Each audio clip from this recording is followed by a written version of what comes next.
So if you have the Honda CR-V 2012-2014, how it should work when you put it in drive, it should be a solid D light, green solid light.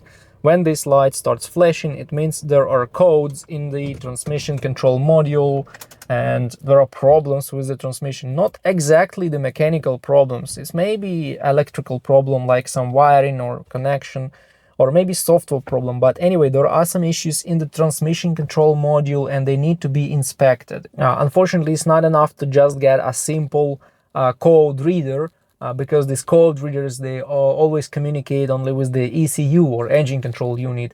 You will need a Honda compatible scanner or maybe some good professional scanner to just read the codes in the transmission control unit and in other control units, and you will find out what exactly is wrong with this transmission with the code. Without the code, it's wild guessing. You will never understand what's wrong. What you can do, you can check fluid in this transmission.